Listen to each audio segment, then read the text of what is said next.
Once upon a time, two friends joined forces to bring you the best in horror entertainment. Brian from the north, Tim from the south, each bringing their own unique perspective to the horror community. Movie reviews, Blu-ray releases, beer pairings, games, and more. Welcome to your new home for horror. This is Civil Gore. Hey there, everybody. Welcome to episode 244 of the Civil Gore podcast. I'm your host, Tim. And this is Brian. And this is one of our, I feel like this is our second regular episode, in the past, 6 months, it seems.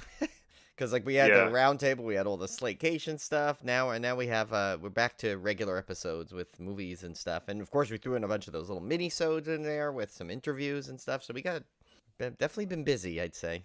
Yeah, we've done a regular episode since then, but it still feels like this is our first regular episode because we haven't done enough of them in a row to really make it feel normal yet. So. I know. We just had the one, and then we had the break with the Halloween's Ends roundtable, which I hope everyone enjoyed because that was fun. And then now back to a regular episode. I think we'll have a couple of regular episodes in a row, though, now. Maybe some mini-sodes popped in and out, but... But we've been giving a lot of content. We have dismemberments. We've been doing interviews and... We even have videos up on YouTube for a change. Yeah, we got all kinds of stuff going on, so... You know what we should do, actually, to get some TikTok stuff maybe, too, and some Reels? Maybe we should, clip pieces of our haunts, little scenes, and put those up, too, because... Yeah, we could do that. Probably do that. We need your daughter, resident videographer. Yeah, we definitely need Anna to help us through all that technical stuff. Yeah, we need to get her on the payroll. Yeah. We got a great movie tonight to feature, but I guess first we need to get into our first chop. All right, Brian, well, I didn't have anything on the rundown for the first chop, although I will say, since the Horror Challenge, I have been trying to catch up on American Horror Story.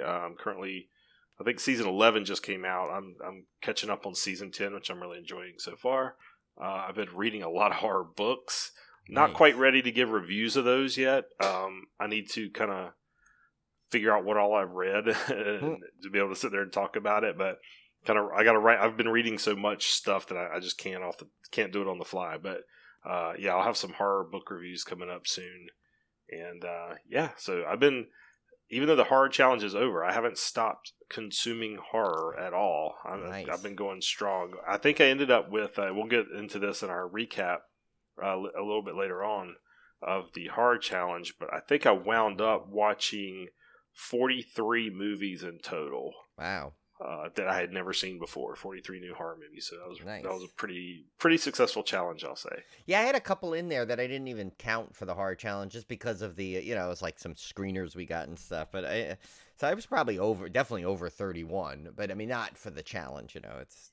The challenge was the challenge, and then that's the kind of the good and the bad of us of being the host, because we do get stuff we need to watch for the show that we don't always count for the horror podcast, just because obviously Halloween Ends did, but some of the other ones we just don't count because we're looking at it a different critical eye, and sometimes we rewatch stuff, and so it doesn't it doesn't really count, But yeah, we'll get to that in a second. But I'll do a couple of first chop items. One I wanted to go through I went to the Lake Compounce haunt. I think I had teased it right the last time. I think I'd mentioned it in the dismemberment slightly. Yeah. So overall, Lake Compounce is an interesting park. It's had several ownerships over the years, and they used to have that really great event, the Haunted Graveyard, where it was this long, almost hour-long haunt walkthrough every year, and it was great because they used to have you could reserve your spot, you'd show up, you'd go through your haunt, and then you'd still have a couple of hours to just enjoy night rides on Boulder Dash.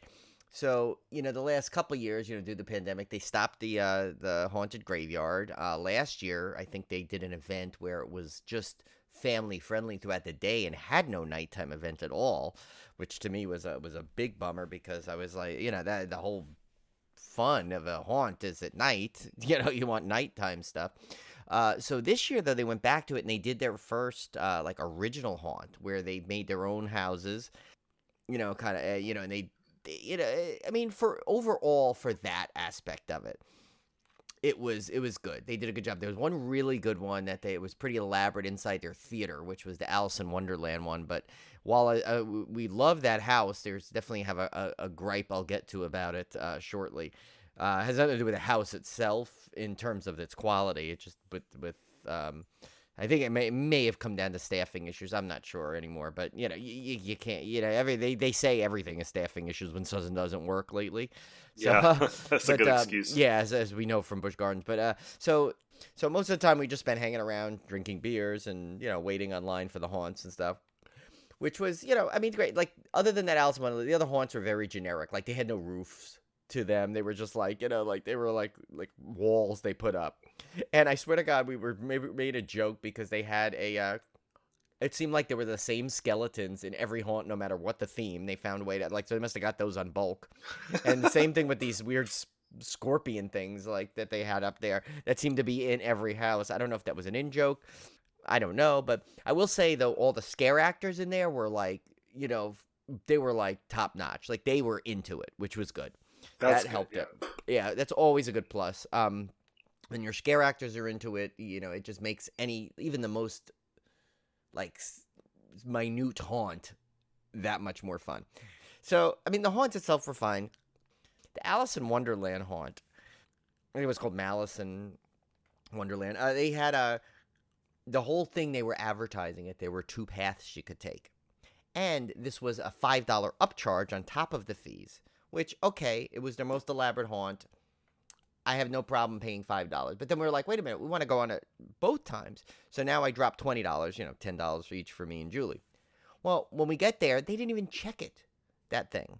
And one side was closed. So both times we went in, we got the same experience. So I still have yet to I think I'm going to email them and try and get a refund, at least on that. Because I'm like, you're not even checking the damn tickets. So we basically, all of us threw down, like, all this extra money for no reason. And it was funny because Julie, right?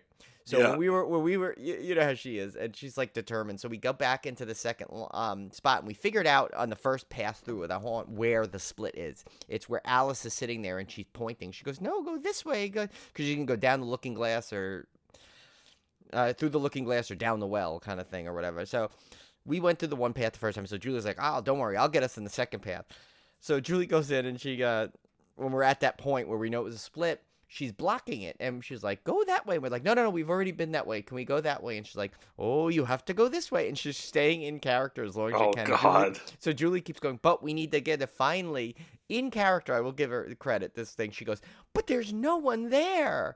And like said it like that. And then we realized, okay, they have not staffed this house big enough, and they don't have enough people to run the other side. So they're just doing like one side. So literally, so we finally got it, and she kind of like the scare actor kind of gave us like a look, like I'm trying to tell you and stay in character. Please get it after one of these times. So we finally just went, but it was a fun house anyway. There was a really cool effect where you walk through and you saw this Mad Hatter, the Mad Hatter. Oh no, actually, the Mad Hatter was first. Then there was like a dinner table sequence, and you looked in there, and I'm like, this is a weird sequence. You just look at it, and it's like a reflection on it, and I couldn't figure out what it was until you go around the back. It curves you around, and then everyone's head is all destroyed from the back, and they're all like zombified. Oh, that's cool. Yeah, so I was like, Yeah. okay, that's a cool effect. I get it. But I mean, overall, like I said, still had fun, but I'm still a little gripey about the costs, the extra costs that I spent. So overall, I think, including Obi's boarding, I think we figured out that we spent over like close to like $300 plus for this 4-hour experience. Yeah, we probably did spend less at Busch Gardens. I did, yeah. I mean, it's not counting the hotel and everything, but yeah. Anyway, all right, we'll get off the soapbox. We don't need to do that. Let's talk about something fun now. We'll go back to the horror challenge recap, and I'm gonna just pull up my other spreadsheet with all my watches so I don't forget anything. Because we usually like to recap and go through our hidden gems that we found through it, and yeah, stuff I like that. kind of went and highlighted some of the ones I wanted that were surprises or that talked about. Every movie on my list I had never seen before because that's one of our self-imposed challenges. It's not, we don't mandate that. No. But a lot of people join it. Most people do. Yeah, because it's a fun way to do it. Because I can always watch the movies I've seen before. The challenge is finding movies I haven't seen. That's where the real fun comes in. And we always, and I think the people that participated this year were telling us, hey, I would have never, I would never run across this movie if I had not Are you done this talking about challenge. Carno the taco maker? Well, maybe that one would have been better left never seen, but that yeah. obviously was the laugh of the entire challenge. I think. That became a running inside joke. And I'm the only one that did not watch that one. I know, you escaped it somehow. Wow. I found it. I tell you, I googled the thing. I remember now. I mean, you could call this maybe a head start kind of thing, but whenever I make a obscure challenge like, okay, find a movie that has a taco in it or something, I will Google it first to make sure that is an accessible challenge. Like, I will not put anything, like even that Kevin Bacon one, which was really probably possibly the hardest one on Definitely here. the hardest, yeah. Yeah, I went around to find something that I could say, okay, at least there's one movie here that it could fall under. So it's not impossible. And I do that because we don't want to make it impossible. We want to make it a challenge, yes, but we also don't want to give you something that you can't possibly complete. Right. So yeah. I do check. So everything on you from every challenge, it's always something that's obtainable, whether it's one or two. I mean, so far for the taco one, there was two. Yeah. And it's so funny because it was literally the running joke because everyone, like especially with Jeff Whitmire and Cody when they were on there, whenever we were, and even Ken when we were watching movies like that, everyone say, please tell me someone ate a taco in there just so they could avoid seeing Carne the so taco many people push that to the end. I watched that one actually kind of early in the challenge. Tim decided he wanted to go like full taco right away and go right in there. But I guess so. Should we name, like, how do you want to format this? Do you want to just name ones that we really liked? What was our worst one? I mean, we could do some worst ones. We could do some, and definitely the hidden gems.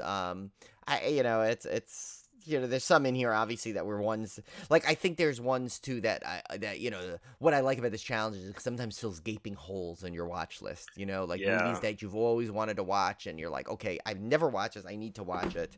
Stuff like that. Okay, well, let's just trot out. Do you think you could look at your list, like if I trotted out some categories and I said, okay, name, like, what was your best movie that you should have watched that you never had watched?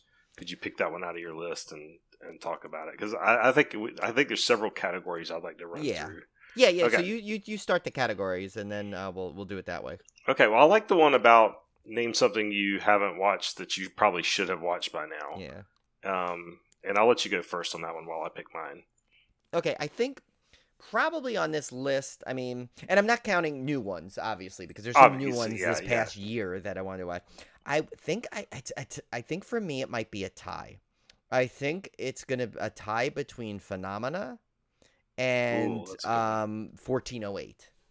Both movies which I absolutely loved. Both movies which are always on my list to watch that I've just never got.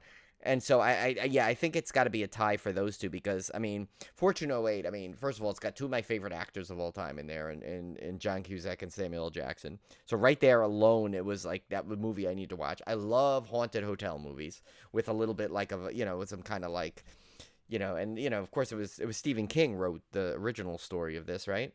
I think for 1408, yes. right? Yeah. Yep. Mm-hmm. So it's a Stephen King based movie that I have not seen, which I like to see all of those. So that one had every single category like covered that like, why the heck have I not seen this movie? So, and it was great because I was able to own it for the same price of a rental. It happened to be on sale.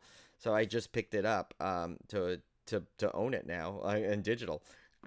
And obviously Phenomena is the same way. I mean, that's just an all-time. I mean, a big classic. Dario Argento. I mean, it's got Jennifer Connelly, essentially her film debut, so to speak. It's got Donald Pleasance. I mean, it's just it's got every all the kind of things you want in an Argento film, and I and absolutely loved it. So, I think those two right off the bat. I mean, I don't want to one over the other, I don't think, because I think they're obviously different movies, but definitely those fit that category to a T, like movies that I should have watched all this time and got to do it for the challenge. I think yours are probably better than mine. Well, there is a big one. There's a huge one, actually. This probably has to be the top one, and that was Hocus Pocus. I'd never seen Hocus Pocus. God, that's so funny. From 1993, as hyped as that movie is, yeah, as much as it's like in pop culture, kinda, I guess, around Halloween time, I had never seen Hocus Pocus, so I finally trotted that one out. And yes, I know it's not technically a horror movie per se, but at this point, I think of the hard challenges. Comedy, I would think. Yeah, I mean, I think of the hard challenges like anything that's in the spirit of Halloween, October. I think is fair game. So even though it's got witches, for God's sake, Yeah, I mean, if it has stuff like that, I kind of. I mean, in the past horror challenges, I might have said no, that doesn't count because it's not a horror movie strictly. But I've gotten a lot more lenient as time's gone on because I just want to celebrate the spirit of the holiday. I like.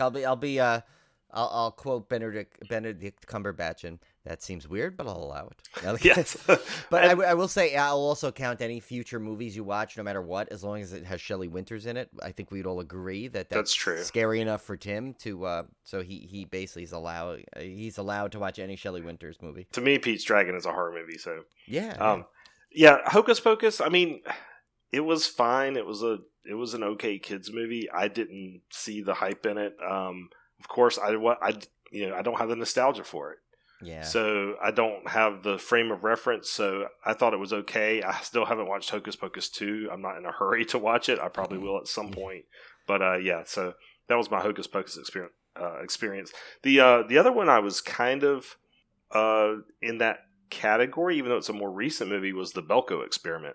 That one came out in 2016. It got a theatrical release. It was, pretty.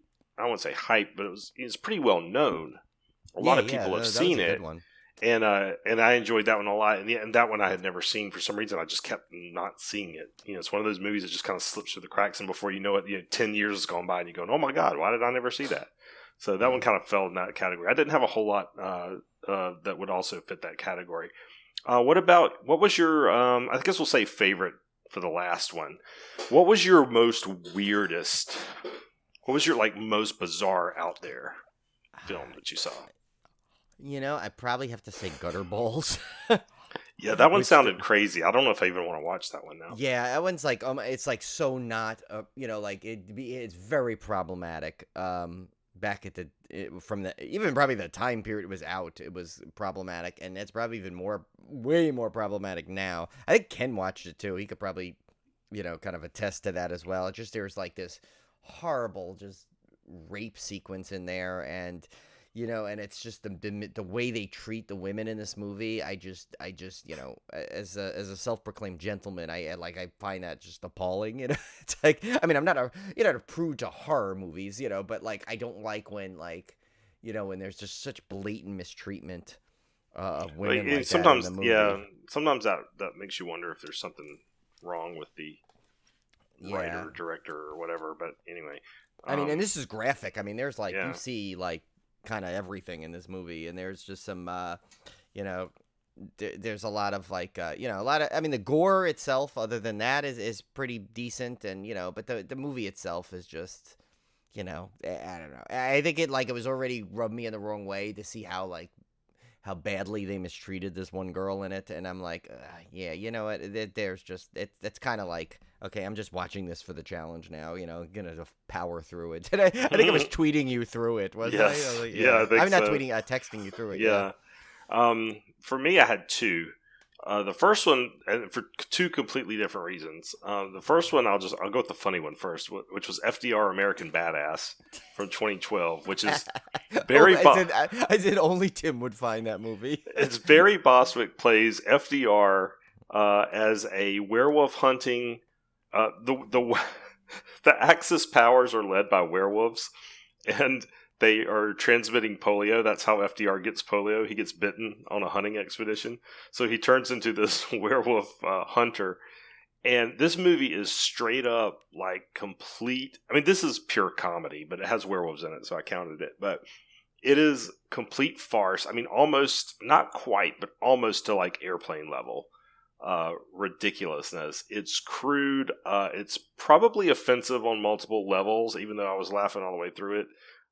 It's completely low budget schlock, but I would highly recommend you check this one out. It's just so ridiculous that I don't even know how to describe it. He has these he keeps uncovering his legs because FDR was in a wheelchair. Yeah, He'll uncover his legs, and he has like these little doll legs that are just like waving that's back cruel. and forth, like these atrophied legs. Yeah, it's horrendous, and it's funny. I just kind of love though that there is this like sub genre of like former dead presidents fighting supernatural, evil things, like I watched the Abraham Lincoln vs. Zombies. Of course, we loved Vampire Hunter. Yeah, but there was like more. That's the thing. It was like there's a lot out there of like these dead presidents fighting the horror, and I was like, who like someone just came up with it, and like you feel like everyone jumped in. They're like, well, there's a genre we really never thought we'd have to write for, but let's do it. Yeah, it's ridiculous. Now the other one was definitely not funny. This one was What the Peeper Saw from 1972. Oh yeah, yeah. This one, you guys know about it. I've been watching the Twitter feed, but this one was again 1972, where they got into some weird stuff back in the 70s, which in one way is why I like 70s horror so much, because I never know what they're going to do. But in the other times, it can be disturbing, like this movie where you have this stepmother who essentially there's like this mutual seduction between her and her 12-year-old stepson, and so he's like kind of like seducing her, and she's like kind of seducing him, and there's this weird thing going on where they're suspecting each other of murder and all this stuff, and it is just it's creepy. And it starred Mark Lester, who played Oliver. It's Oliver. Does he say, "Please, stepmama, I want some more"? But he does ask to see her boobs. So. Oh, that's just wrong. Yeah. Boy, he's a bold guy. He asked for more in the orphanage with that crazy guy. Yeah. He asked for his stepmom's He went from begging for porridge to begging his stepmother to take her clothes off. So. Yeah, but enter into that one. He's a bold one, I'll tell you. He has no shame asking anybody anything, I guess. So that was that. What was your what was your worst movie? It does not necessarily mean worst in terms of like gutter balls, like the worst, but worst, like boring. Just I don't think I would watch this again. Probably Deathlink. That was it was the one. It was but a bunch of. I think I already knew I was gonna hate it based off that, because me and my hatred for like these influencers on social media, that there's only a few I can tolerate. And trust me, they'll know who they are, because I will actually interact with them and chat with them. But this one, it's about these obnoxious high school students, and they're all on this weird fake social media app. I forgot what it was even called. I tried to tone this movie out. It was just so bad. Even it was one of the ones that poor Julie had the unfortunate pleasure of kind of being around when I was watching it. It's funny though. It did one of the guys in it was in that movie Terrorize that we saw. He was the main blonde guy in Terrorize. Oh yeah, So he was, at least I recognized him, and it was just I don't know. It was so predictable, so annoying, and so just it was not. I feel bad. I think this was my that was the one that was two. Was my Tubi Trap one too. So that's enough said right there. You can imagine. But I don't not a fan of that one. I mean, the worst movie on my list, if I'm being honest, is Carne the Taco Maker. That had to be the worst, the absolute worst on the list. But the one I'm going to give this category to was Skinwalkers from 2006.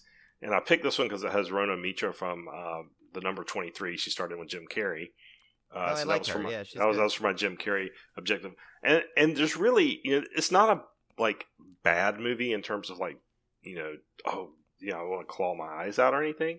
It's just that it's one of those movies that is just so, like you said, just so forgettable, so predictable, so generic, that it just kind of wiped from my memory the minute after I watched it. It was just so plain that it's unfortunate because it has a great cast, and it's got the premise is not crazily.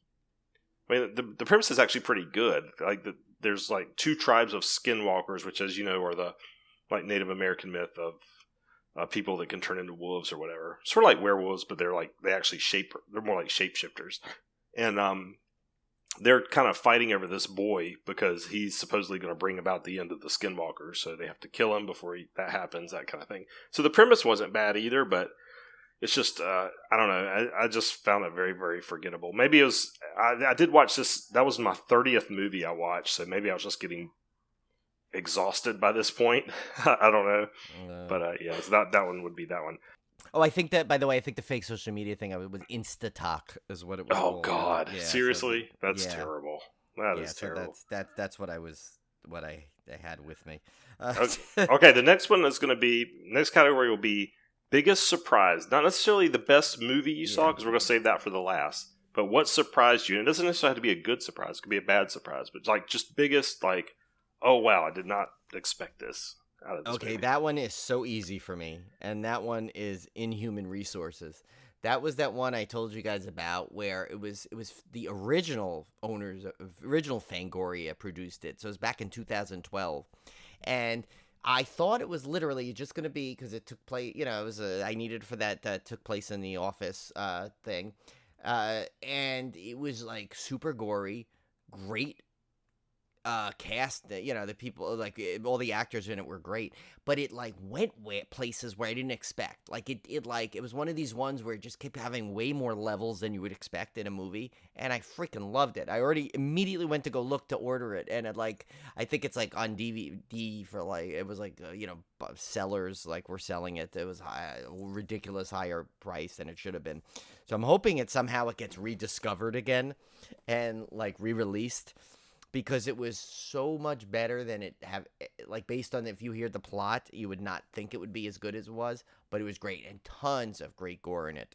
Tons of great gore. I need to watch that one then. Yeah, and I think it's on Tubi. So yeah, definitely, I would, if I were you, definitely, I think you will love it, because you will not expect the way it goes. Like, it keeps going different places, and like I expected it just be a one straight on gore fest. I didn't expect to have any levels. And it gave me levels. So, yeah, it was actually really a fun movie. Totally the biggest, like, the hidden gem surprise of the whole challenge for me. I had two. The first one was Mansion of the Doomed, 1976. And the reason this was a surprise, it's about this surgeon that is trying to give his daughter her eyesight back by transplanting eyes from murder victims, or not. So this one's right up my alley, I guess. Yeah. So Brian, you have to watch this one. So my mom, and I posted this on Twitter, but my mom used to always tell me about this movie she was terrified of when she was younger. She didn't know the name of it. She just knew that it had this scene where this guy kept all these people in his basement and they had no eyes. And she used to always tell me how bad this movie freaked her out, because I think she saw it at a drive-in once. So I watched this movie not realizing that this is the movie she was talking about, because once I saw it, I was like, Mom, this has got to be the movie you're talking about. Because he kidnaps people, he takes their eyes out to put in his daughter, and but he leaves them down there alive. So there's all these blind people like in this dungeon under his house. Oh my God, all eyeless people. All these eyeless people. It is so creepy. It's so well done. It's really a good movie. 1976. Mansion of the Doomed, it sounds like such a generic title, so you kind of just pass right over it. But I highly recommend that one. That one is a very, very creepy movie. The other one that I was quite a surprise was called Night Train to Terror. This was from 1985, and it's an anthology, and I had not seen it, which is kind of rare for an 80s anthology. And it's 3 stories. It takes place on a train where God and the devil are kind of bargaining over the passengers on the train. And as they're bargaining, they're telling this people's story. And the first story is like real, it's not very good, and it also has like some weird rapey stuff in it. Like there's this like medical guy that's like raping patients. So I didn't like that at all. So I was really turned off of this movie. But then the second segment is really interesting, where there's this club and the people are participating in almost like these Saw type, Russian roulette type games to see who's going to die, because they're trying to get like a huge, I guess it's a club to like experience life to the fullest. And the only way you can experience life to the fullest is if your life is in danger. So they participate in these like Russian roulette style games. And it's really interesting. Their special effects get crazy good practical effects. Wow. Yeah. And then the third one goes even crazier practical effects. And so like, this movie like started off like really bad for me, and then like the second one I was like, oh man, this has got some cool stuff in it, and then by the third one I was like, oh man, this movie's awesome. So Night Train to Terror, 1985. I'd give that one a shot because I had never heard of it, and it's an anthology, and it's got some just superb practical effects in it, and it gets really nuts. So I'd highly recommend that one. So I guess let's name some of our standouts, or maybe our favorites. Yeah, so mine, I think, they're gonna. Well, we have to do an honorable mention. I don't think it's this will, and then I'll go into my real ones because you and I both watched this one. I think that I think everyone kind of had to, but we have to give a shout out to a Apocalypse because yes, that movie had no right to be as fun as it was. It was literally about a zombie outbreak after a hockey tournament, and this thing was, you could just tell that everybody who was a part of this thing had the best time making this. Like, it was so, like, normally it should not have been enjoyable. It just shouldn't based off the plot, but it was. It was actually a really fun movie, so we have to kind of give that a special little, like, if there's an award for, like, some kind of, like, I don't know, like, what do you call it, Above and Beyond award. yes, like, I don't know, like achievement award or something. Yeah, like a special achievement, underdog award. I don't know what that would be. I think Apocalypse would literally started out strictly for to watch a horror movie with a hockey scene in it. Turned out to be like kind of like a fun hidden gem. But anyway. Yeah. But now, so this one's tricky because I watched a lot of the modern day, a lot of current stuff in there. I will say, I know when we disagree on this, I really loved Black Phone. That was the first one I started off with the challenge just because I had to see all the hype, and I actually really did enjoy it. I know you didn't like it as much as I did. Then, of course, our movie tonight I loved, of course, which was Barbarian, and we'll get into that shortly in full depth. But I watched Nope, which was great. The two of them that are really great too is Deadstream, which a lot of us watched, I think, and which was just oh my god, that's just a great movie. You have to watch that if you like any of those ghost hunting shows or any. Yeah, kind of that was a great one. Yeah, this one just another Shudder hit. But I will say, I think this is gonna be, I think, my pick of the favorite movie I watched in the whole challenge. And I think, and Jeff Whitmire watched it too, and that's Feed Me, of course, for our buddies Richard Oakes and Adam Leader, starring Neil Ward, or all our friends from the Hosts movie thing. This movie, I swear to God, just needs to get more attention. I mean, I know it's winning awards and stuff at festivals and stuff, but this movie is so, like, such an unusual plot to it, and it's done so well, and I am not exaggerating when I say this, that Neil Ward's probably could be one of the best, like, and zany off-the-wall performances I've ever seen. Not just in horror, just overall, he was that good. Wow. That good. You have to watch this one. And it's, basically, I don't want to give anything away to it, but so I'm just going to read the pure synopsis from IMDb. It says, following the death of his wife, a broken man spirals into an abyss of night tremors and depression and finds himself in the home of a deranged cannibal who convinces himself to take his own life in the most horrific way imaginable. And I'm not going to give that way. I'm not going to give any more details other than this movie, like, I hope it, I hope people discover it because it's, like, by far one of the best I've seen this year. It's right up at the top of my list. And like I said, I can't say enough how good Neil was in this. The character is so unusual and had to been difficult to pull off that way. I don't know many people that would do it as good as he did it.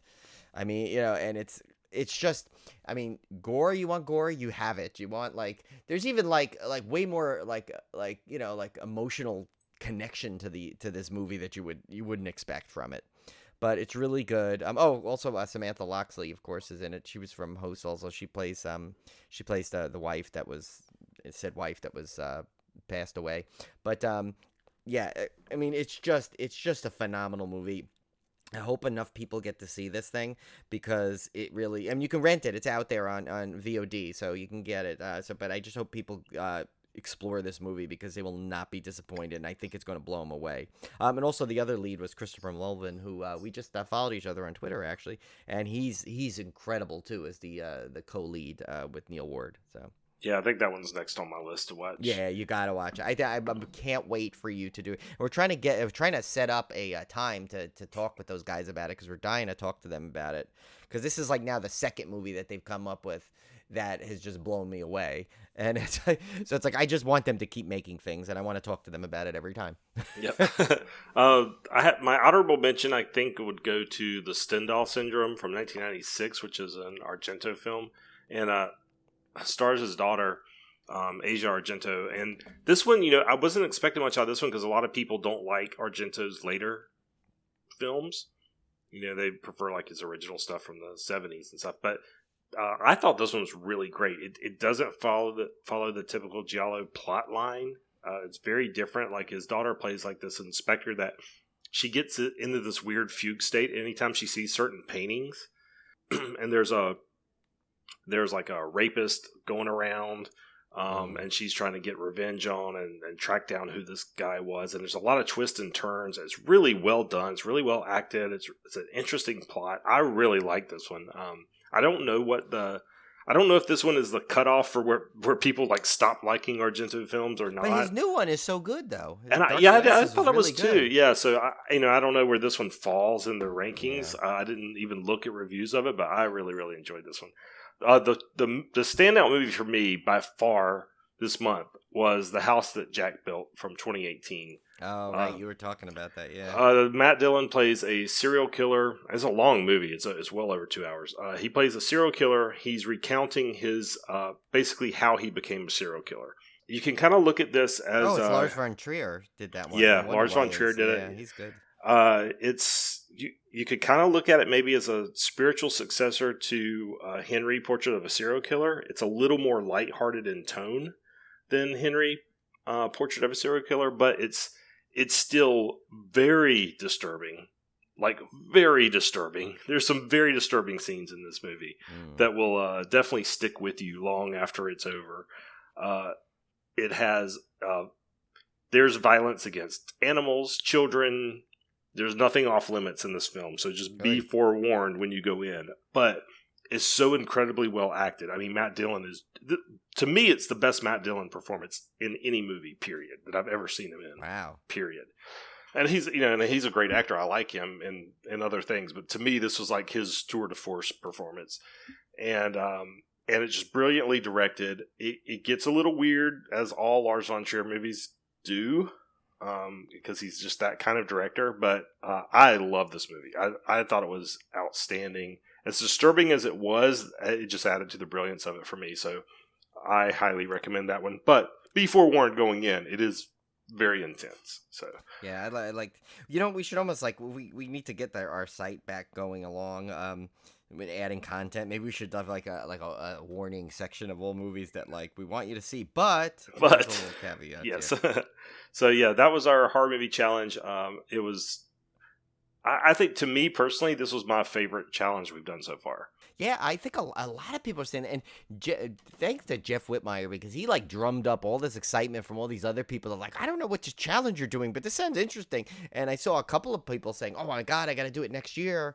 And, and it that kind of makes me feel so good, because I'm everyone does their own 31, it's not something there. But when we came up with that, Tim and I decided, remember we kind of, the first one was kind of a little bit more straightforward, but still had that same thing where the trick is you have to, it's more points than, more objectives than 31. So you have to really be creative. And, obviously, Lynn, over the years, we've gotten a much more, well, I think the second one was very basic too, right? It was decades. Yeah, we did. I think we did the first two, maybe even. So I remember one we did decades, and I think one we did that was really very broad, like werewolf movie, vampire movie, witch movie. Yeah, and that decades one, remember we didn't even announce it until the week of, and it was definitely a work in progress. This challenge, but I think we're at a point of where now it's people go in, know what we're getting. you're getting with this. You're going to get crazy. I think like Jeff Whitmire and I were joking today because he posted it was today like the birthday of the guy who created ramen. And so I said, well, now you've just given me an idea and you have no one to blame yourself. And you have to watch a horror movie with someone eating ramen next year. But yeah, no. And I think it's like, it's laughable, some of the categories. Yes. But again, it makes it fun. It makes you get a real challenge. You have to research this thing. You have to plot out your objectives ahead of time, and then there's always a surprise objective that you can then reevaluate later on. Like the last, like 1408 ended up giving me, I thought I was going in there with one, it gave me two others that I could wipe out, two movies I really wasn't looking forward to seeing per se. It ends up being a puzzle almost to fit everything in. But yeah, and I think people that do it love it. And I will say, for those that participated and stuff, we do have some prizes in the wings to send out, so we will be doing that. Yes, Cody sent her sheet in. Yeah, Jeff, I mean, if you're out there, Ken, just send them in. But you don't, I mean, we know your sheets. I mean, we've seen it all anyway.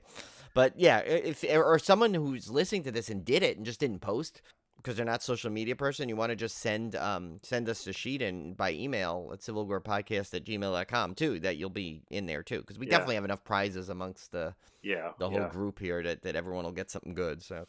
All right, well, let's get to our feature film. This is one I was so looking forward to and somehow avoided spoilers for until I saw it. Here. But if you have not seen this, we will be spoiling it. So definitely be forewarned. There's not a really good way to talk about this movie without spoiling it. So if you have not seen Barbarian, please go watch it before you continue with the podcast. Yeah, it's on HBO Max. Yes, it's on HBO Max. Even if you don't have that, get a free trial, watch it. Because this is a movie that has to be. If I knew what was in this movie, I would say I may not have even cared to watch it anytime soon because I said I kind of whatever, that's what it is. Oh, okay, fine. Yeah. But I went in blind and I heard a lot of people saying, "Oh, I went in blind and it was amazing. I love it. That's the way you got to go in." And I remember Emily had raved about it, but she didn't even tell. She was very respectful, of course, of other. She's a big horror fan, obviously, so she knows okay, I cannot tell these guys why it's so good, but just that it's so good. And so I went in kind of blind too, just hearing all the hype. And so that's a challenge in itself if you think about it, right? You're going into a movie, one thing where you know stuff about it and you get the hype because you can kind of know okay, I like that kind of stuff. But in this one, I really went in not knowing. All I knew that it had an Airbnb in it. That's all I knew. In my head, it was one of these movies with the title Barbarian. I thought it was going to be some kind of 70s throwback or something Nordic thing. Yeah, I didn't know what it was. I thought it was going to be I thought it was going to be like, I don't know, something like maybe like Creep, where, somebody goes and rents an Airbnb and then something weird happens. And it was just a good movie, but, I didn't expect it. I figured it would be good because there's enough people hyping it, but I wasn't really that pumped for it. I figured it would be a letdown for me. I figured it'd be okay. There's a lot of people like this, but it's more of a that was pretty good, but it wasn't fabulous kind of thing. Right. So it had that potential because whenever something gets super hyped, you know what? Then there's always that disappointment. Yeah. So I will go through the housekeeping here. This is directed by Zach Kreger. Incidentally, Colors of the Dark. First movie. Yeah, Colors of the Dark podcast interviewed this guy, and I just listened to it today. He seemed like just a really cool guy.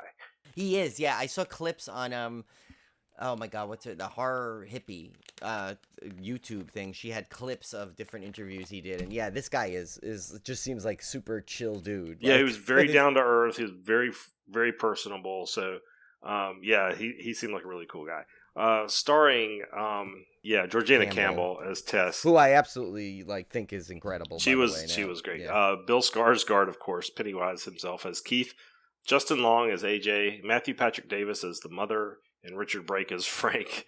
A woman staying at an Airbnb discovers that the house she has rented is not what it seems. So I went into this movie, like we said, we went in blind. This woman goes into an Airbnb.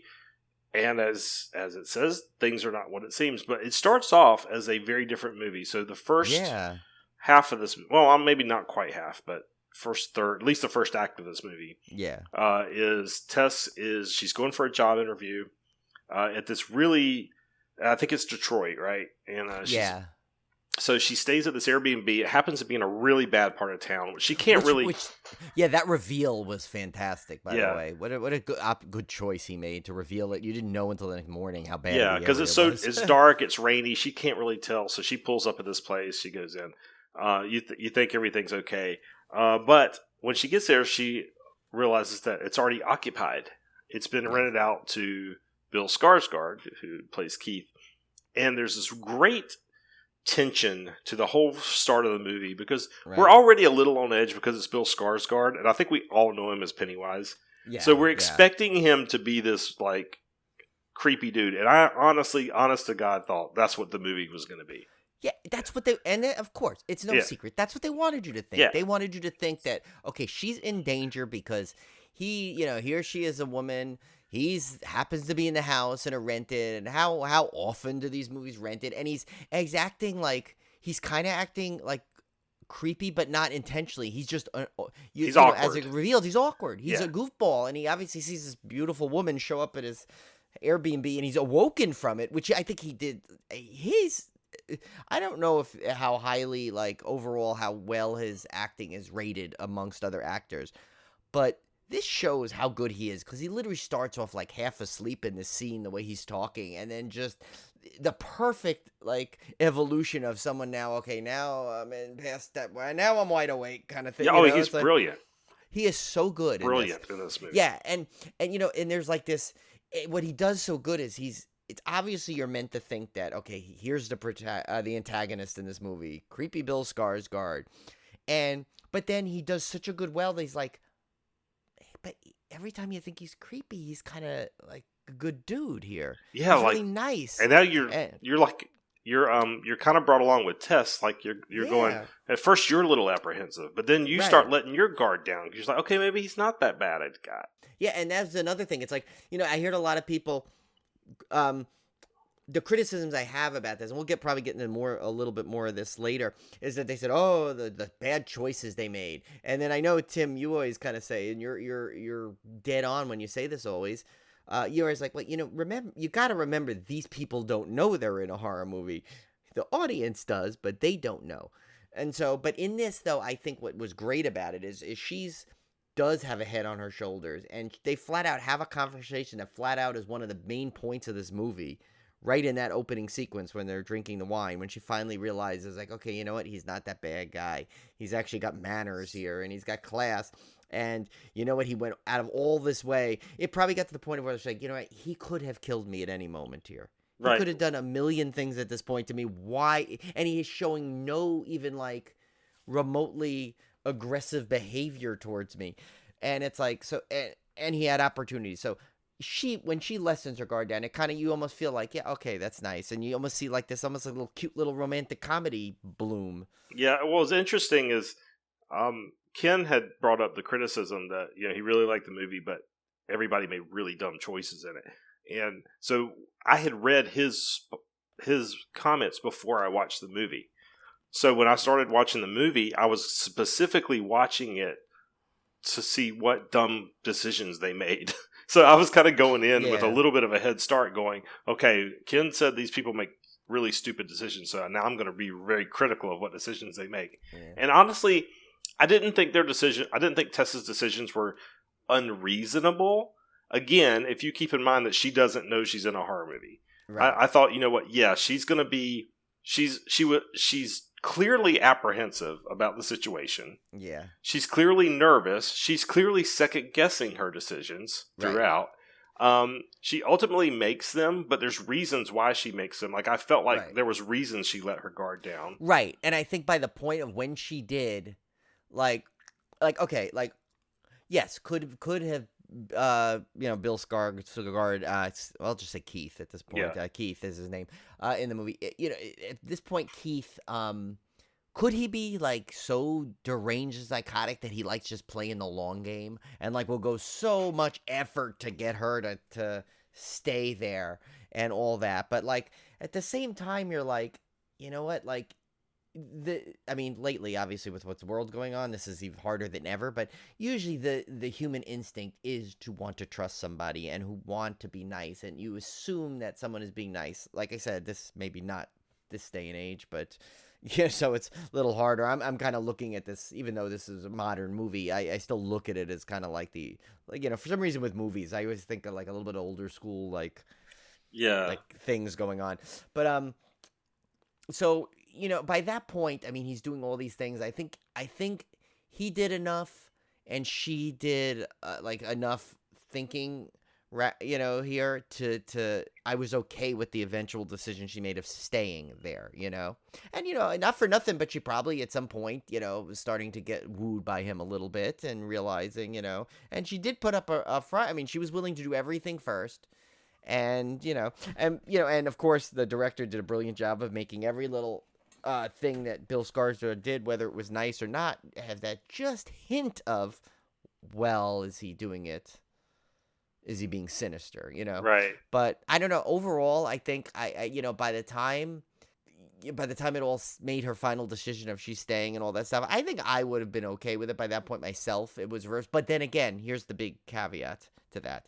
I am a man looking at this, and they go out of your way to say that, men and women would handle those situations differently, Oh, yeah, for sure. Like she said, oh, you would have barged right in. But, and he's like, I take offense to that. And she goes, you're a man. And that's one of the themes that goes through this movie. And I didn't mean it as an insulting way.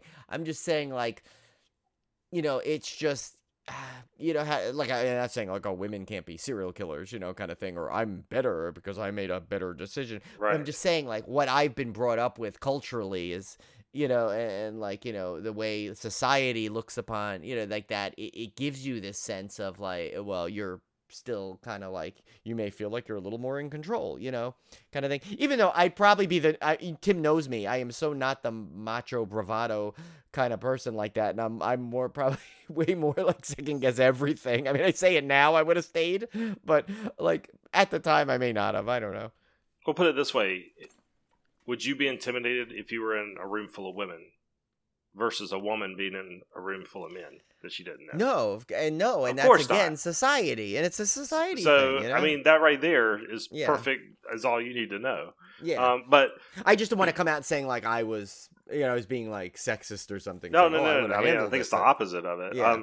But here's something that should make Ken feel a little better. When I listened to that interview with Zach Kreger, he specifically set this movie up and wrote this movie to see what would happen if we ignored our instincts and if we ignored the red flags.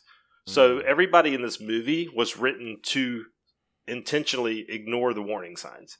So where Ken's saying they made dumb decisions, they did that because he wrote for them to do that. Like that was intentional on his part. It wasn't a oversight, or it wasn't him just not thinking about what a person would do in the situation. He intentionally set up red flags, set up warnings, and then had those characters ignore them against their best wishes. Right, but that's okay. It doesn't necessarily translate to being a stupid decision. It may have been the wrong one or a risky decision. Exactly. But I don't think everything that was made and they were stupid. I think some people let their guard down because maybe that's what they need in their life at that point, and they need the risk. They need the adrenaline rush. I want to take a risk here. I mean, why do you think people we ride roller coasters and people think we're crazy? They're like, oh my God, I can't believe you went on that. You're taking your life in your own hands. Well, we love it. We love the adrenaline rush. We love the excitement of it. So maybe people think that's a stupid decision. It's not. It's just our decision.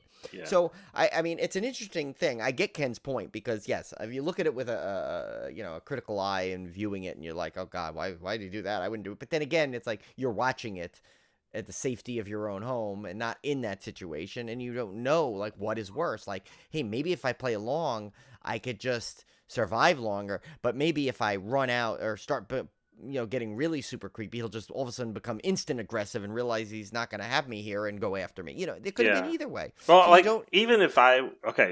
guess we'll jump ahead a little bit. So they end up finding basically a torture chamber in the bottom of this house, right? Oh, can I say one quick thing before we get into that? Yeah. I have to say props to Bill Skarsgård because that is exactly the right way you prep a duvet. I've seen it on YouTube several times because I had a duvet and I never could figure it out until I watched it on YouTube. And that is exactly, she didn't believe him, but that's where I knew. I think that's where I knew. I said, okay, he knows what he's doing. He's not a bad guy. He knows how to flip a duvet cover the proper way. But yeah, okay, so sorry. Well, my point was when they find this torture chamber. I was thinking about it. I was like, even if I went downstairs and I saw this weird basement and I saw like this torture chamber, yes, I'd want to get the hell out. But my mind wouldn't immediately go to, there's a killer still down here in these tunnels that's going to kill me if I don't leave. I would have thought, oh God, this is a ex-serial killer. I bet I said someone died here. Yeah, I would have thought, oh my God, somebody died here. This is an ex-serial killer's house or something.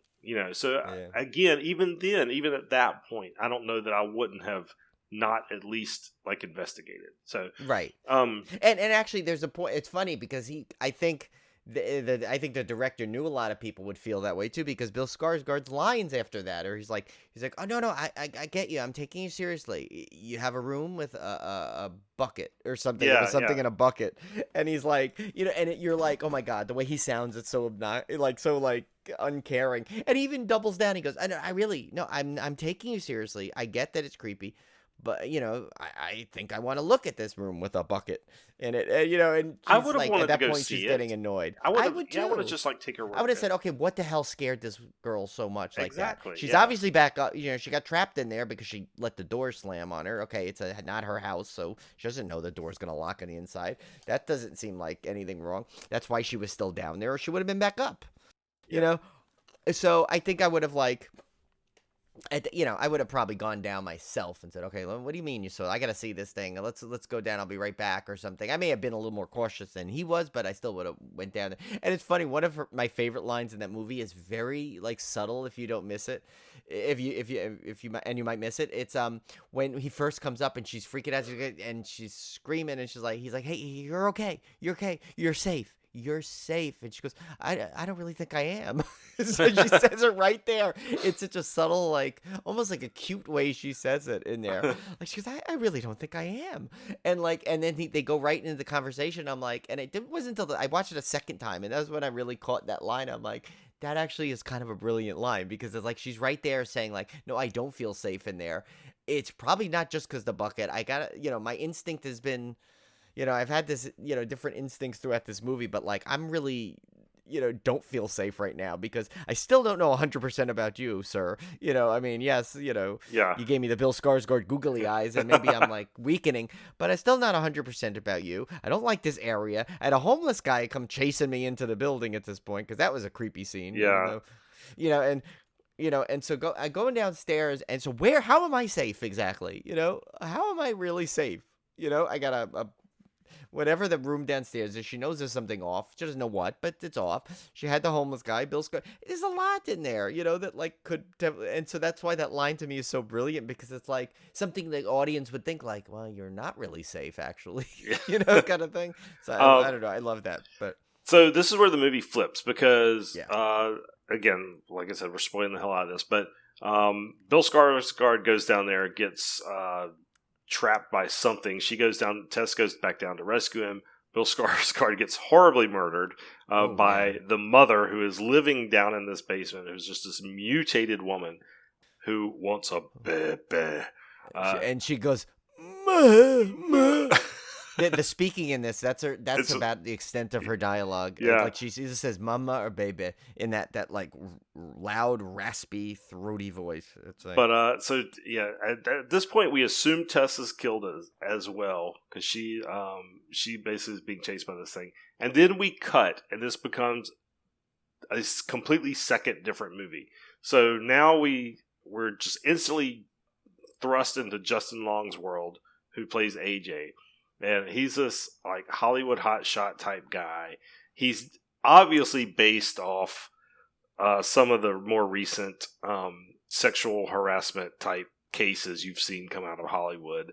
But he's accused of sexual harassment, of basically of raping this lady. His career now is on the line. He's a total a-hole, which we get. There's some great scenes with him. Justin Long, this was such a great casting choice because everybody likes Justin Long. He's a very likable actor. A great actor too. I mean, Great he's actor. been in every He type usually of movie. he usually plays really likable characters. Yeah. So for him to play this, there's this duality where you're like, I kind of like this guy. Like it's almost like the inverse of Bill Skarsgård. Like Yeah. we're conditioned, Yeah, exactly. because we're Yeah. conditioned. Bill Skarsgård, we think of as Pennywise, so we're a little apprehensive of him, and then he like kind of warms. We warm up to him. Whereas Justin Long, we're already warmed up. We want to like him, but now he keeps turning us off. Yeah, and things keep like telling to him, but since you give him almost like you give him the Justin Long the benefit of the doubt, not his character benefit of the doubt, Right. and so you have this like oh, they must be setting him up because Justin Long always plays the nice guy. There's no way he's gonna be like and it's funny inversely. The next scene we're gonna talk about after his introduction is the exact opposite, where you expect you always think this guy is bad, and he always is. Yeah. But yeah, so yeah, you're right, and it's like so he, long story short, he gets accused of harassment, and then it basically it's revealed that it was actually the rape, and that he's basically getting canceled. Yes. Yes. And that whole definitely very Me Too-ish, and definitely very cancel culture-ish, and and so he has this chip on his shoulder, and why that's they go into a lot of detail of that, and. Then there's that scene in the bar where he's talking to his friend, and it's revealed that, like, he says it in just enough ambiguous way. You're not, you're like, well, what he's saying still sounds like he was a bad guy, but then he kind of clears it. He tries to clear it up, and he's like, well, and then you're like, well, you hear these stories all the time, and it stinks because the woman feels like she has to almost defend herself as a victim, Right, yeah. And so, but you get really frustrated that he's like pulling that card, kind of a thing, and he was trying to make you twist it around. But his whole theme throughout the thing is that he can't tell. He doesn't even know if he's a good. And he says the line flat out later on. He says, "I don't know if he can't tell if he's a good guy that did a bad thing or a bad guy that keeps trying wants to do a good thing." And it's exactly that was a great line. Yeah. Yeah, and he follows that character to the letter in there, because he just keeps doing things that are like he basically shows all the seven sins in there somewhere. He's greedy. He's and he's what's the I can't think of all of them, but like if you think he probably has each one in there. Yeah, and we find out that he actually owns the Airbnb property right that Tess stayed in. So now he's got to go back, try to clean this place up to try to sell it, because he's like got huge legal fees he's going to have to face. He's going to be completely financially ruined from this whole thing. So he goes back to this house to like try to see what he can salvage out of it and see if he can sell it or whatever. And that's of course where he gets involved in the secret underground lair and runs into Tess, who is miraculously still somehow alive and has been running and surviving from this mother creature. Well, I think and actually I have to say this redeems any kind of choice you think she might have made poorly, I think, in the first act of the movie, because her intelligence shines through this sequence, I think, where she knows exactly. You see, within a few minutes, she basically makes it clear on how she survived there. She knew how to, basically knew the role she needed to play while captured down there. Right, and she's definitely, and she's sacrificing a lot. Like, she is definitely playing a role just to survive. Yep. To the point where she can somehow maybe find some way to escape. So, so he runs into her. This is where you really get your first real good look at what mother. I call her Mama because she goes Mama, but Mama. I guess she's technically Mother. You kind of get a real feel for what Mother is and what she's doing, and then this unveils like the whole second half of the movie, which is them trying to escape from Mother and get out of there. And at that point, I heard this described as a David Fincher movie on the top and a Sam Raimi movie on the bottom, which I thought was a brilliant description because it plays out like a suspense psychological thriller in the upper part of the house, but when you get into the bottom, it's pure Sam Raimi. It's like Evil Dead. It's just ridiculous. The mother creature is straight out of like Evil Dead. And we have to say though, so after that sequence, right? where they're in there, you get perhaps one of the most brilliant transitions into a flashback. Yes, This you'll see. yes. It literally that you just all of a sudden cut. There's no little title card what year it is, but you know when it is because of the they first of all they make the aspect ratio proper for the time of the actual visual. Yeah, they moved of to it. 4:3. Yeah. Yeah, they go to 4:3, and then they have you listen to the radio, and they start talking about how Ronald Reagan inherited all this. I'm like, wait a minute, is this an '80s movie this whole time? I said, no, wait a minute, and then you start to realize, no, this is now a flashback, Yeah. but without any kind of it's like almost like he doesn't care if like to tell you that it's like you'll figure it out eventually that this is not taking place now, Yeah, and then it introduces the creepiest guy, I think, right now, one of the creepiest guys out there, in terms of the roles he plays. A brilliant actor, and it's Richard Brake. Is it Brake or Brackey? I don't know how to... I always thought it was Break. But I thought it was Brake, too, yeah. He's been a little Rob Zombie, performer, and I think he's so brilliant and so creepy in it and he does very little in this. If you think about it, very one-note monotone thing, but it's like perfect for this role because I think you're not supposed to have any kind of emotion from this guy right now because you're just kind of. I think the director says, "I don't want you to be distracted by any kind of things. I just want you to watch him," and that's basically the way it is. Just watching him.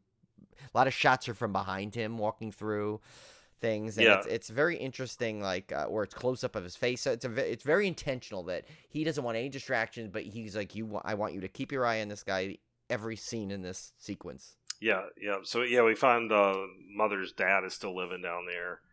He's the one that imprisoned her and does God knows what to her with all this. Well, I mean, basically the one thing, is basically you find out that he basically would back in the 80s he would take these women, impregnate them, and then raise the child, and then when the child got old enough, impregnate that child. And as the homeless guy says later on, he goes, basically when you make a copy of a copy of a copy, you get that, meaning mother.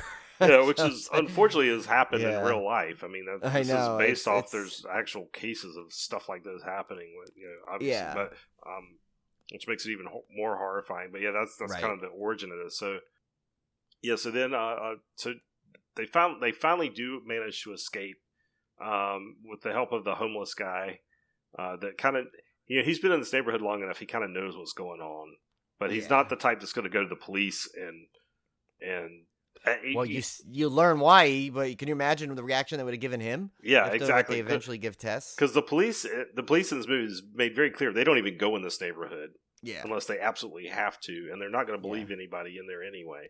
So they like just constantly dismiss her. Yeah. Like they literally, she's trying to say that she was and like in mid sentence he cuts her off to hear the call on the radio, kind of thing.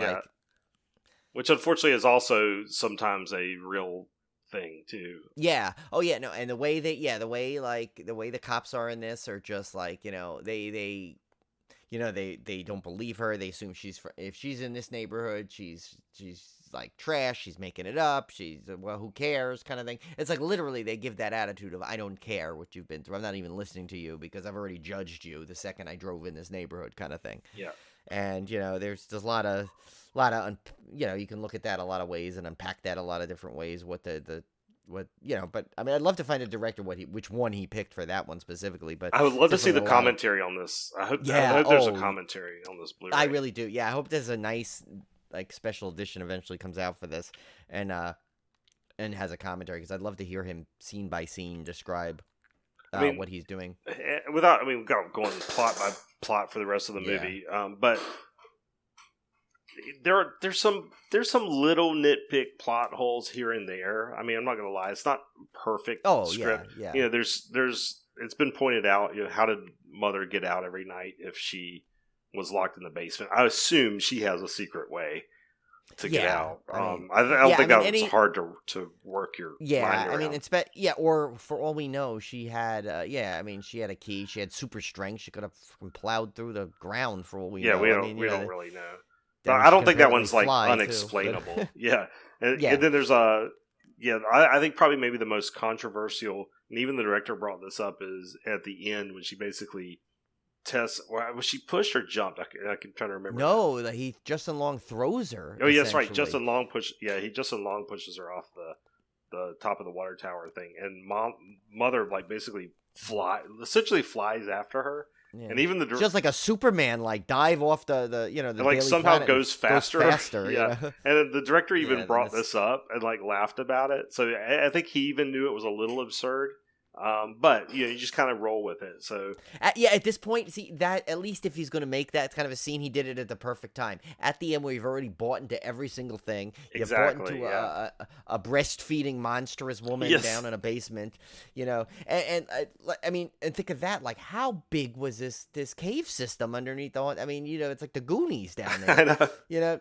So I mean, you think it like you can nitpick it, but why? Like at this point, I don't like it, like even though I spotted stuff that maybe I would nitpick on, it's such a good movie and it's so well done in every single way that I almost like tell me the director's lying to my face saying he didn't do this intentionally for something or he knew it was ridiculous. You definitely knew it was going to be that and you wanted it that way. So don't I guarantee you anything if he tried to tell you, I didn't really intend that. I'm like, no, you did.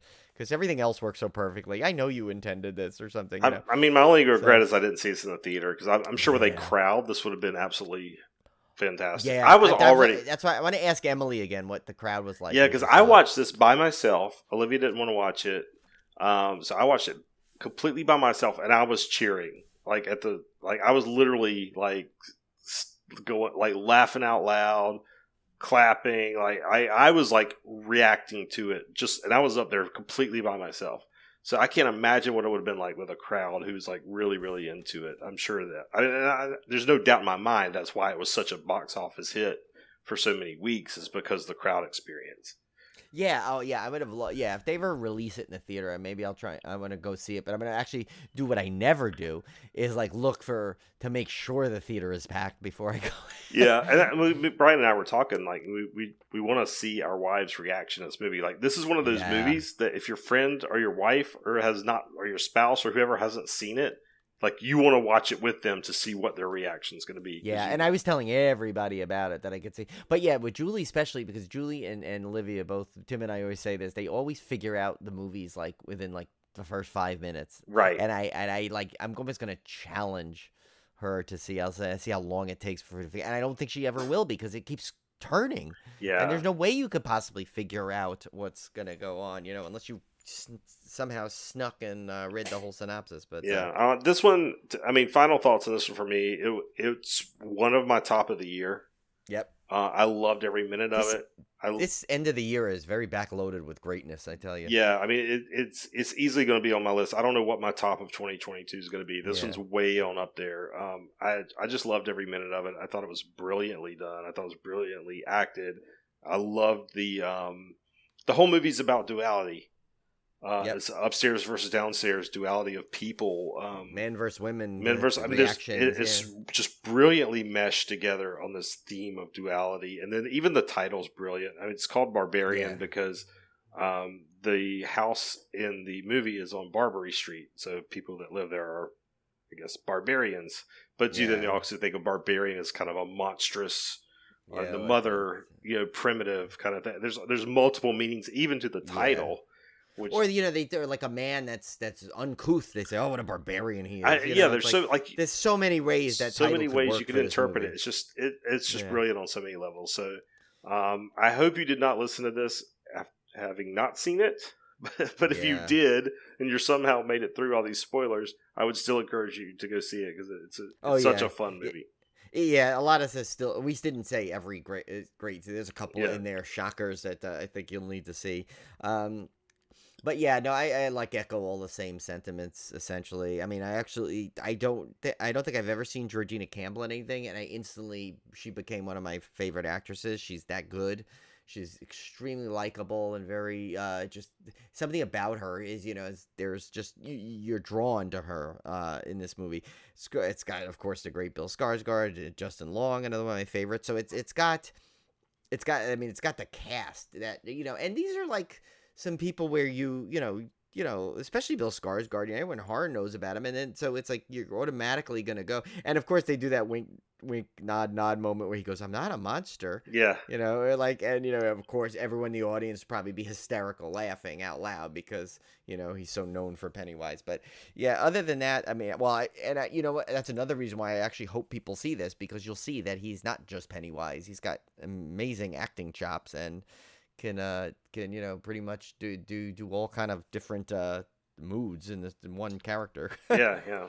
All right. So, well, Brian, this might be one of the better beer pairings, right? I was already about to laugh about this beer pairing. Yeah. So, especially, we didn't actually touch on this as much, really. Actually, I don't even think we mentioned this part, but you'll get this more when you watch the movie, of course, and that's Mother's Milk from Keegan's Ale. And I think there might be another Mother's Milk brand. I think I've had another one once, but it's 5%. So Mother's Milk is a dark and creamy milk stout that is renowned. I know Tim and Emily are cringing because we found out they both are big milk haters. I can't stand milk now. Yeah, which is very interesting to know that both two of my friends here now I didn't know or do not like milk, but I mean I don't drink real milk anymore. I drink oats. I would have died in this basement. There's no. Yeah, Tim would have been not surviving on the nourishment there of milk. He would have probably just, I don't know, licked the walls. I don't know. Anyway, so it's renowned for its remarkable smoothness and drinkability. The beer pours with a thick tan head with aromas of chocolate, roasted barley, and oatmeal. The addition of lactose, milk sugar, gives it its famous smooth and silky mouth feel. And then it says, actually, one of our most award-winning beers at Keegan Ales, they said, Mother's Milk has been declared one of the top 10 stouts in North America by the New York Times. Wow. So you gotta get a hold of that, and then because I know Olivia, right? She likes porters and stouts, right? Yeah, she loves stouts. Yeah, so I'm a big fan myself, so I love those. So yeah, so that's a good one. And I can't really think of a better one to pair with this one. No, unless it was like Scars beer. Yeah, that was great. I imagine beer Scarsburg. Guard. I was gonna say Bird. Oh, by the way, he's starring in the upcoming Nosferatu remake. Oh wow! Can you imagine a more perfect Nosferatu? No, I really can't. Yeah, it's gonna be so great. Other than an actual Nosferatu. Yeah, they unearthed one. That would be the only better one. All right, so our fan topic food, guys. We need more questions. This is our last question. One. Yeah, so we got to have more off-topic questions or on-topic if you prefer. This one is, what is one movie that gave you great disappointment? Well, Halloween Ends. Yeah, I was about to say. Sorry, I don't even. Halloween Ends. Period. Done. Yeah. That's the biggest disappointment I've had in, I don't know when, years. Yeah, years, because that movie should have it gave us really such a fraction of what we expected and wanted in it, and basically the marketing was a big giant tease. So it let you down in every way possible, and to go with that thing, I think you might have mentioned it in the roundtable. I don't know if it was you or Ken brought it up, but the whole thing where people say, oh, you just want to hate everything, and then we we went back with, but we all agreed, we're like, who wanted to go in and hate this movie if you're a Halloween fan? Nobody. Fan? There's no Halloween fan. It was one of the probably arguably the biggest known release commercially through the year, right? Maybe Nope. Close to that, but in terms of horror. Can you think of a Halloween movie that was more anticipated than this? No, I can't. Other than maybe the 2018, maybe 2018, because it was the first Halloween movie since the Rob Zombies, and it was a brand new, fresh remake. I could see that, but with this being the last, knowing it's the last fight between Laurie Strode and Michael Myers, at least Jamie Lee Curtis's version of Laurie Strode. Yeah, I mean, I don't think there's a Halloween fan on the planet that wanted to hate this movie. I think that's a ridiculous argument. We've talked enough about this, and then Tim turns into Red Tim. If yes, we go on that's too right. long And I've got my red shirt on today too, so really red. So he's just an inch away. But but I don't think we need to go into why it is. We've already made that clear with our nice 2-hour roundtable, which again, I love those. I think we need to almost schedule. I say one a quarter. You know how Kim and Ket kind of do that. They do live shows once every quarter. I think we need to just pick 4 movies every year to do that round table for. Yeah, because we could look at the upcoming movie releases and pick big movies, Oh, it's The Visitor. That was the other one Emily came on. It just dawned on me. That was it. Oh, yeah, that's right. Yeah, that was her other bonus one where she came on and kind of hosted with us. Yeah. So we could, Yeah, I would love to do more roundtables. I love the roundtable format. I love hanging out with my friends. So that's Yeah, I mean that's the big really what part it's of it. about. I mean, you, me, Cone, Ken, and Emily. Just it's mostly it's just fun on itself, just for that level. But then when we get to talk about horror movies, which we all love, which is one of the biggest commonalities in our friendship, there, to how we there's always something that links people together initially, and that's and it was obviously our love of horror movies. I think the listeners like hearing other people's input too, versus just us all the time. So I would think so. Yeah. I would think so. Plus, it's different. I mean, one of the things we've always thrived on this show is we always like to make tweaks. We never leave anything too stagnant because, I mean, one, for us, it keeps us fresh, but two, also the audience, gets thick. And we've tried things like things I want to get back to. I want to get back to doing scare battles. We haven't done one of those in a while. I'd love to do that. Yeah. I'd love to maybe do I know you like. We still should go back to doing the alternating Tubi traps. Figure once we'll get a little bit removed from the horror challenge a little more because we were watching a lot of stuff, and I want to catch up on some other non-horror stuff out there. Yeah, I think maybe after the Andor yet. I think maybe after the first of the year, after we get past the holidays, maybe because we have some stuff planned for Christmas, maybe. Yeah, exactly, and there's other plus we want to watch our Christmas horror movie things then, and there's just other things to do, and plus Thanksgiving's coming up, there's travel, there's a little a lot of stuff to do. So yeah, we'll start the Tubi trap again, like at the first of the year. I think first episode will come, well, the first real episode, we usually have our 2023 preview, and finally I think, I don't know, did I ever get that one right, the Ghostradamus with the Friday the 13th? They announced a series. I don't know, you're getting closer. We just do that one every year. One of these days you'll get it. All right, guys, well, we'll see you back here next week. Stay out of your basement. And